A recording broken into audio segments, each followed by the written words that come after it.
Bienvenidos a Misterios de Liderazgo, los abogados del diablo. El podcast que desmonta mitos, astracanadas y tonterías sobre el liderazgo. Presentado por Juan Carlos Cubeiro y Jaime Guibelalde.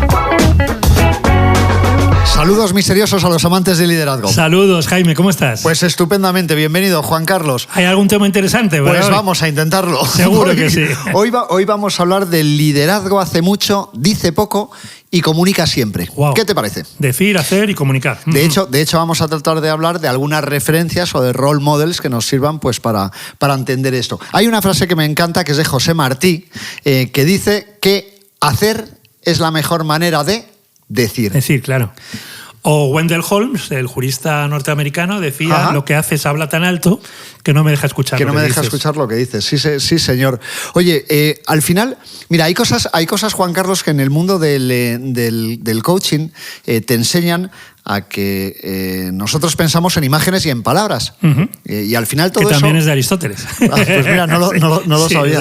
Y al final todo eso opera para que lo convirtamos en acciones. Es decir, el lenguaje sería la antesala, o los pensamientos es la antesala del comportamiento. Entonces, todo esto de hacer mucho y decir menos, ¿qué tiene que ver con el liderazgo? Pues tiene todo que ver, porque cuando estamos hablando de influir... A ver, a los asesores, a los consultores nos gustan mucho las matrices, ¿no? Imagínate una matriz de decir, un eje es decir, otro eje es hacer. Ajá. No dices y no haces nada, pues eres absolutamente irrelevante, estarías ahí abajo de todo. Dices y haces, pues está muy bien, porque eres coherente y por lo tanto auténtico, consecuente, perseverante, todas estas cosas. Ismael Cala, que es un grandísimo referente, Ajá. influyente hispanoamericano, el que vive en Miami, él es cubano, y que tuve el honor de que me entrevistara en las pasadas Navidades, pues habla de los hijos de P, pero la P es pasión, paciencia y perseverancia. Estarían ahí los que dicen y hacen. Pero luego tenemos los verborreicos, los que están todo el rato diciendo cosas pero no las cumplen. Buena parte de la clase política que tiene tan poca credibilidad en general, prometen Ajá. mucho, hacen poco, y los verdaderos líderes, junto a los que hemos dicho antes también, de las 3 P's, que hacen muchas cosas y lo que hace pues queda tan claro, habla tan alto que ya está dicho, ¿no? Absolutamente. Oye, ¿qué tiene que ver esto con la visualización de las cosas? Es decir, estamos acostumbrados, como decías muy bien, Juan Carlos, estamos acostumbrados a un mundo en el que todos, de hecho, yo mismo, en mi trayectoria vital y profesional, me he dado cuenta cómo he ido evolucionando de cada vez decir un poquito menos y hacer un poquito más. Yo lo relaciono con la madurez, pero estamos en una sociedad que estamos muy acostumbrados.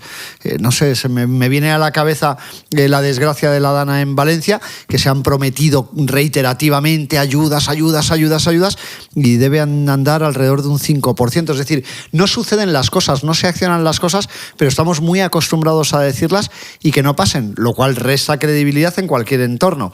Resta credibilidad como padre, resta credibilidad como directivo, resta credibilidad como político. ¿Por qué aún así seguimos haciéndolo? Bueno, porque es muy cómodo, básicamente. Hay varias cosas en tu pregunta. Primero, como nos gusta recomendar libros, hay un libro de Noemí Boza, que es la responsable del Canal CEO, que tiene un equipazo, que es ¿por qué lo llaman liderazgo cuando quieren decir comunicación? Es decir, es un tema de comunicación. Bueno, estas madres y padres suelen ser madres, que estás en una cafetería, que el niño es no para y tal, y le dice: la próxima vez que tires el café te voy a regañar. ¿Y qué hace el niño? Lo tira otra vez.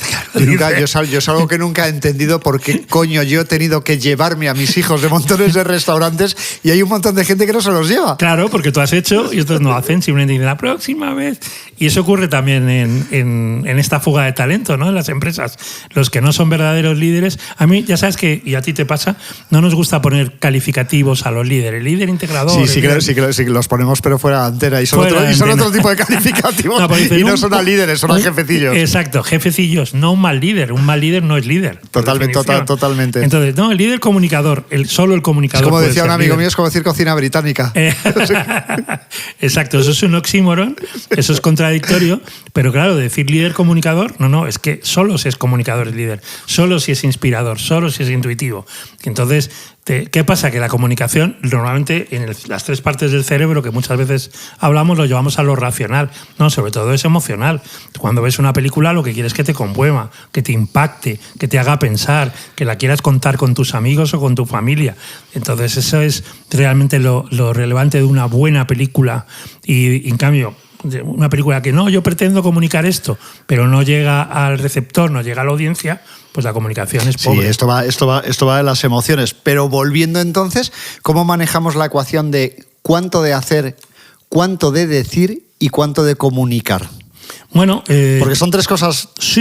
Entendiendo lo que has planteado, pero son 3 cosas diferentes. A ver, la comunicación, primero, no solo es comunicación verbal, porque también comunicas con tus acciones. Por ejemplo, recuerdo la última vez que estuve en Venezuela, en una empresa que va de maravilla, básicamente porque el sistema sanitario público está francamente mal y el privado es muy caro. Entonces han hecho un privado al 10%, básicamente. Y Óscar, que es el dueño y es el CEO, pues en un momento dado pide una conferencia, van centenares de empleados, se sienta el comité de dirección en la primera fila y dice Óscar, no, en la primera fila no nos vamos a sentar el comité de dirección. En la primera fila se sientan los nuevos. Ahí está comunicando. Absolutamente. Está comunicando. ¿Por qué? Porque dice, no, aquí todos tenemos... Es una declaración de intenciones absoluta y clara. Eso es comunicar. Y lo hace, evidentemente. Nadie dice de su comité de dirección, oye, me niego, que no hay que hacer... No. Todo el mundo... Los de delante se volvieron atrás. Todo el mundo dice que vale. Claro. Esto es muy cristiano, ¿no? En el sentido de, que los últimos serán los primeros. Los recién llegados están en primera fila. Eso es comunicar. En esa ecuación... Evidentemente, pues como decía antes en la matriz, si dices mucho y realmente haces poco, pues eso se nota, especialmente en las nuevas generaciones, que hablamos en capítulo anterior, porque los que somos baby boomers, pues bueno, hemos visto jefes, no líderes auténticamente, que no han sido muy coherentes, pero las nuevas es que te lo dicen a la cara, es que no... Es curioso lo que dices porque leí el otro día, creo, un artículo de Mark Vidal que hablaba de un concepto que tienen en Japón que se llama omeiyari. Y lo que ponía era una foto de un parking en Japón muy pronto por la mañana y los que llegan muy pronto son los que aparcan más lejos para dejar que los que vienen después aparquen más cerca y no pierdan tiempo. A mí me pareció una cosa absolutamente espectacular porque me imaginaba en España el que llega más pronto aparcaría ocupando 2 plazas de parking. Claro, a ver... Es una broma, naturalmente. No, es una broma, pero es cultura japonesa, que siempre saben manejar muy bien las crisis. Tenía mucho que ver con cómo se les educa en la empatía desde pequeños y me lo cuadraba mucho con la parte de liderazgo que tratamos nosotros. Claro, es admirable, pero claro, aplicable a cultura española no. Me está acordando cuando has contado esto de Mellari, el Irio, por ejemplo, que tiene no tiene vagón restaurante, tiene una pequeñísima cafetería porque ha dejado sitios con mesas para que la gente, o sea, la mentalidad del ingeniero italiano que concibe ese tren, tú pides un café o pides bollería o pides un bocadillo de jamón y te vas a esa zona donde te vas a sentar. Esa es la mentalidad del italiano, la mentalidad del español es me llevo una nevera de 3 pares de cojones desde y casa me siento en la y mesa, saco la empanada con toda mi familia. O me llevo el ordenador. Esa es una parte. Y la otra parte, también vi en Navidades, en uno de los trenes a Barcelona, por cierto, es... Oye, si yo estoy con los amiguetes y me he pedido unas cervezas y voy a estar a voz en grito, yo no me voy a sentar en una mesita. Yo voy a estar allí de pie... En la barra ocupando sitio, totalmente, claro. Con lo cual, entre lo que el ingeniero pensó y dijo probablemente y lo que luego ocurrió, pues no ha sido lo mismo. Oye, volviendo a nuestro itinerario, ¿qué crees que debe hacer un líder para ser ejemplo sin decir que lo es? Claro, pues precisamente el ejemplo hacia el líder, esto es una frase ya muy antigua, ¿sí? Se ha dicho que era de Albert Schweitzer, del Premio Nobel de la Paz, o de Einstein, el ejemplo hacia el líder, entonces es dar ejemplo, o sea, si tienes que comunicar algo en términos verbales, asegúrate de que se va a cumplir, porque a lo mejor tú no te acuerdas, pero las personas se van a acordar. Esto lo vimos, por ejemplo, en la pandemia, ¿no? Pregunta por la salud de tu gente, porque, claro, si al final se te olvida y no te interesas y no sabes qué personas se han perdido, qué familiares, pues es incoherente. Y luego, hasta en algún momento, sin llegar al postureo, que también hablamos en su día del líder washing, pero teatraliza, como decía antes, es decir, tú quieres en tu plan de acogida que los nuevos, en una conferencia especial en que estamos todos, se sientan relevantes, se sientan importantes, hazlo. O sea, demuestra ejemplos porque la imagen no solo es lo que dices, no es solo la comunicación o cómo vas vestido, además es todas las cosas que haces, es todos los detalles, ¿no? Por ejemplo, si das a una conferencia a decenas de personas, no a centenares, sí.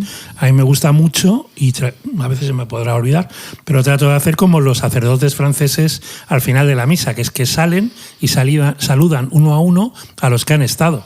Porque eso significa que has estado allí, que eres cercano. Si llegas, entras por detrás en el backstage, entre bastidores, te vas y nadie te ha tratado, escondes, sí. Pues entonces tu ejemplo es muy poco relevante, realmente, muy poco impactante. Oye, y volviendo, Juan Carlos, pero no estoy del todo seguro si sería capaz de conjugar esa ecuación de la que decíamos, cuánto hacer, cuánto de comunicar y cuánto decir. ¿Te atreverías a meterle a esos números? ¿Te atreverías tú?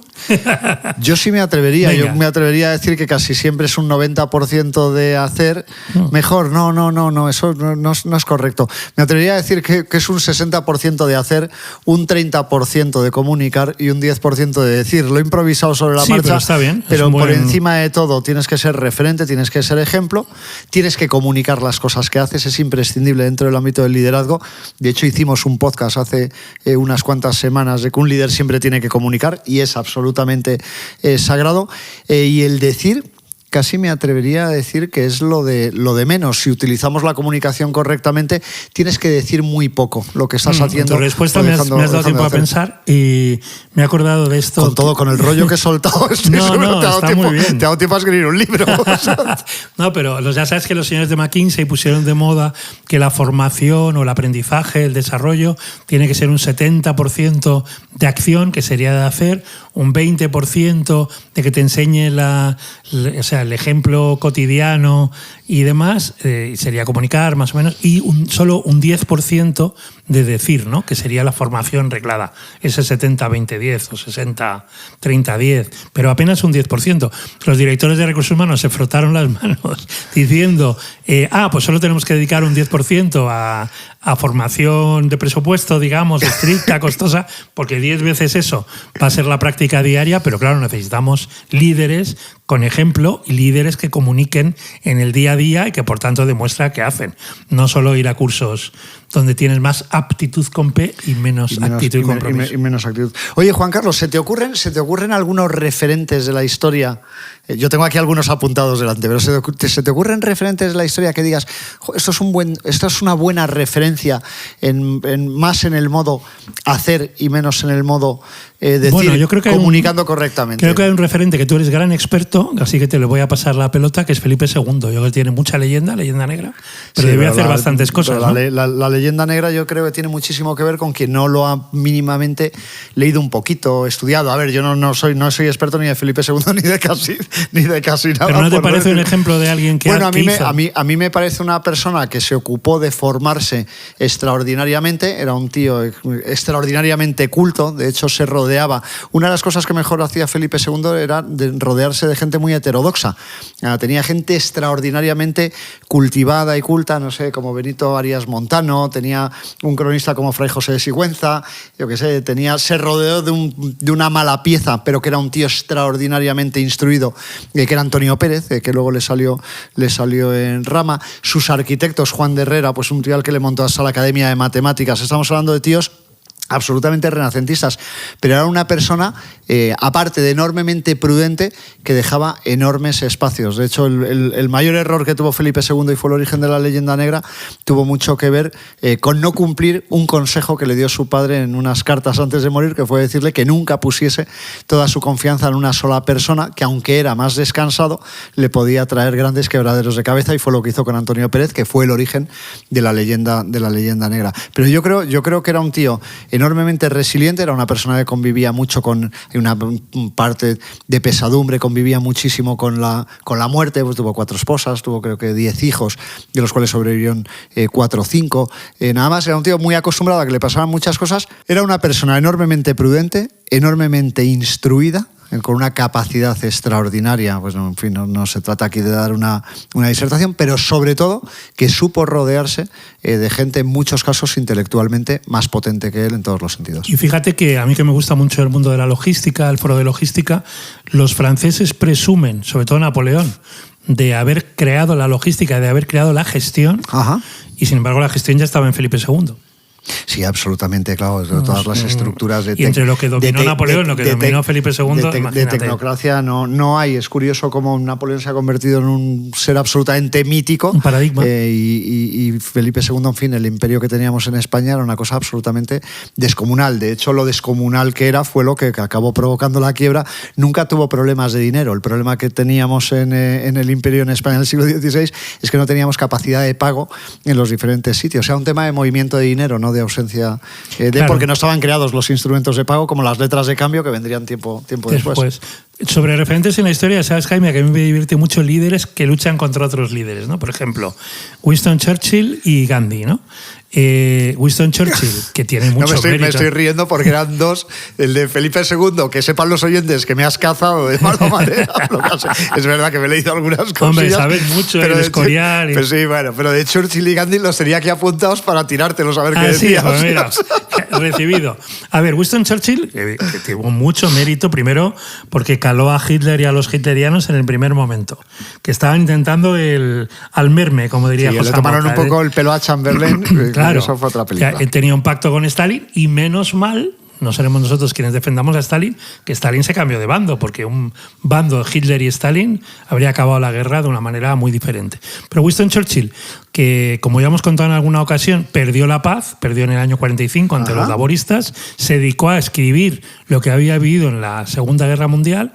Tiene una frase que a mí me encanta: la historia me tratará bien porque la voy a escribir yo. A mí tiene una frase que me gusta más, y es que una señora le dijo que era, ¿sabes cuál? Le dijo que era un tipo horroroso y que si ella fuera su esposa le echaría veneno en la copa, y él le dijo: si usted fuera mi esposa me la bebería gustosamente. Claro. Sí, una rival política, Lady Ashcroft o algo así llamada. Bueno, efectivamente, pero ¿qué pasa? Que conocemos la Segunda Guerra Mundial por cómo la comunicó Winston Churchill. Totalmente. Hizo algo muy meritorio, que era pues vender bien Dunkerque, vender bien el día D, donde él, sabemos después que como tenía el mal aprendizaje de Galípoli cuando había sido ministro de la guerra, proponía no entrar por Normandía. Eso fue decisivo para cortar la guerra al menos, aunque evidentemente por la desconfianza hacia los generales alemanes la guerra parecía que la habrían ganado los aliados en cualquier caso. Pero bueno, que Churchill se vendió bien. Y luego tenemos una persona como Gandhi, que también ha generado un cierto relato de paz. Al final no consiguió que Pakistán y la India fueran el mismo país, sí consiguió la independencia desde una manera pacífica. Sí. Hizo muchas cosas, aprendió comunicación en Sudáfrica, en Oxford brevemente, pero que evidentemente ha quedado también en su legado. Otro ejemplo es Margaret Thatcher y Nelson Mandela. Margaret Thatcher tiene evidentemente en el mundo del liderazgo gente que es gran fan y hay gente que la odia. Absolutamente. Nelson Mandela. Sí, porque representa la explosión del liberalismo en su momento. Claro, y luego de esos 80, Thatcher y Reagan, probablemente tenemos estos lodos de la desigualdad, pero bueno, eso nos daría para un debate fantástico. Y en cambio Nelson Mandela, que era uno de los terroristas buscados por la Interpol cuando sale de Sudáfrica, tú sabes que a través de John Carlin es una figura... Sí, absolutamente radicalizado Nelson Mandela. Se hace un máster, si nos permiten los oyentes la ironía, de 27 años en Robben Island University, es decir, en la cárcel, en una pequeña islita, se vuelve sereno, era un boxeador, era muy impulsivo. De una organización comunista que se llama el Congreso Nacional Africano. Congreso Nacional Africano, que luego ha seguido gobernando con Jacob Zuma y otros dirigentes. Entonces, vende un relato maravilloso y sobre todo que no tiene nada, no tiene un pelo de tonto. Dice, bueno, me han sacado de la cárcel, ha habido unas elecciones, para aquí nos enfrentemos a los blancos que siguen teniendo la bolsa, la economía, la policía, el ejército. Vamos a durar 3 minutos. Pues no, vamos a vender la nación arcoíris, vamos a vender la integridad. Creía en ello, era un buen abogado. Y ha quedado, yo he tenido suerte en 2006, me parece. ¿En John Carlin? Yo he tenido suerte de visitar Sudáfrica, en Carlin, cuando salió Mandela, evidentemente, de la cárcel, y cuando se presentó con el Congreso Nacional Africano y arrasó en las elecciones. Y entonces Mandela, pues es un ejemplo, como han dicho después, creo que fue un político francés, dijo, de ejemplo de la nobleza en la política. Fíjate, yo creo que de todos los que has dicho, Juan Carlos, al final, a mí me quedan como dos piezas asociadas a esos líderes. Uno tiene que ver con el foco en una causa concreta, o sea, causa hiperfocalizada. Y el segundo elemento me atrevería a decir que es la coherencia absoluta. Cuando tú dices Mandela es íntegro. Contaban una anécdota sobre Mandela, que en un restaurante con todos sus escoltas, seguro que lo has escuchado 1000 veces, que en fin, al lado había una persona comiendo sola, le invitó a que comiera, comió con todos sus escoltas, era un señor que estaba enormemente nervioso, sudando, cruzó con él 2 o 3 palabras, y cuando se fue le preguntaron a algunos de sus escoltas por qué ese señor estaba tan nervioso, que si le había intimidado, y explicó Mandela que ese señor era el carcelero que durante 20 años le había vejado, le había humillado, y él mantuvo la integridad, le invitó a comer con total corrección. Quiero decir, el foco en las causas llevado al extremo y el mantener la coherencia, y me da igual que se trate de Thatcher, que se trate de Gandhi, de Reagan o de Nelson Mandela, me parecen 2 elementos absolutamente críticos en este perfil de causa, de coherencia, y como nos gustan las 3C, las 4D, la C de compromiso, evidentemente. Yo le he escuchado directamente, como estamos sentados tú y yo, a Felipe González Márquez, al que ha sido presidente del gobierno, y siempre ese título se mantiene, llegar a Sevilla creo que era el año 82, cuando había ganado las elecciones. Uno de los que se le cuadra en el aeropuerto en el aeropuerto de Sevilla había sido un torturador y un carcelero cuando él estaba en la dictadura franquista, pues en una de las cárceles, y claro, está temblando, y Felipe le dice, estamos en una nueva etapa. Sí, pues es exactamente lo mismo, es poco coherencia y no salirte del carril. ¿Algún otro líder, Juan Carlos? Bueno, yo creo que te venga a la cabeza. La gran líder del año 24 es María Corina Machado, que yo sé que la adoras. A mí me parece un personaje que se tiene que acabar convirtiendo en un personaje histórico, me atrevería a decir. Ha ganado premios Sájarov, ha ganado varios premios. Es una persona que ha cambiado los ejes, porque evidentemente era difícil que la oposición democrática venciera en Venezuela con el eje ricos-pobres, como ha pasado en Colombia, como ha pasado en Bolivia, como ha pasado en México. Es decir, al final, cuando desde el liberalismo, por eso hay que tener equilibrio, pero bueno, vamos a entrar en política, el liberalismo extremo lleva a la desigualdad. Entonces, claro, hay más pobres que ricos, y esos pobres votan a cualquier esperanza, no a una causa, a cualquier esperanza. Y hay que reconocer que Hugo Chávez hace 25 años sí ganó las elecciones después de intentar dar un golpe de Estado y después de que le liberaran y demás. Pero lo que hace María Corina es, de una manera muy valiente, comunicar algo distinto, que es quién está a favor de que de 22 millones de venezolanos, 8 millones sigan en el exilio, quién está a favor de que sus hijos, sus padres, sus abuelos vuelvan a casa. Y eso es incontestable. Entonces, es una comunicación muy potente. Ella ha sido muy coherente, quedándose en Venezuela, en la clandestinidad, evidentemente no siendo temeraria para que la pillaran y demás, no pensando como algún otro opositor años anteriores, bueno, aquí todo el mundo me va a liberar, esto es Los Miserables, la novela y musical de Víctor Hugo. Sí. No, el tema es peliagudo, está complicado. Ahora bien, tenemos las actas, hemos demostrado que ganamos las elecciones por más de 4 millones de votos, prácticamente 2-1 o más de diferencia, aunque fueran elecciones trucadas, y entonces yo sigo insistiendo, comunicando y siendo muy coherente con esa causa, la causa de la libertad. Pero es curioso, Juan Carlos, porque una vez más, con todo tu discurso, pues se identifica muy rápidamente el propósito por encima de todo, un foco clarísimo en ese propósito y una coherencia absoluta. ¿Cómo crees que ese propósito y ese foco ayudan en realidad a hacer más y a decir menos?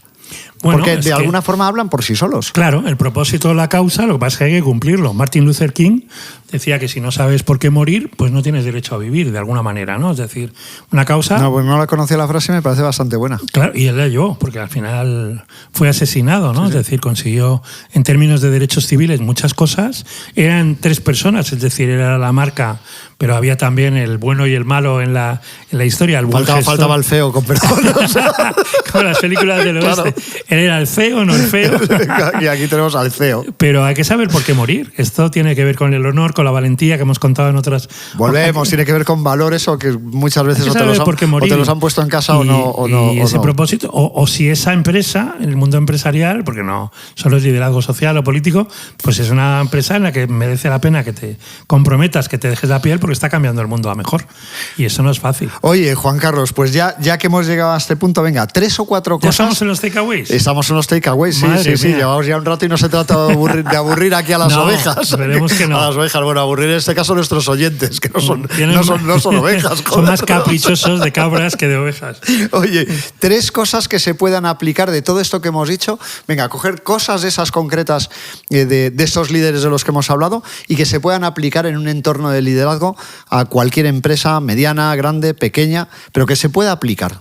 Bueno, yo diría la primera, te voy a invitar luego a la segunda, ya sabes. Sí, ya te estaba viendo venir. Lo que una coach o un coach le diría a un líder con el que está trabajando es, del último mes, cuando haces de Pepito Grillo, haces seguimiento de los objetivos, ¿qué ejemplos me puedes dar? Es decir, que hablen las evidencias de comportamiento.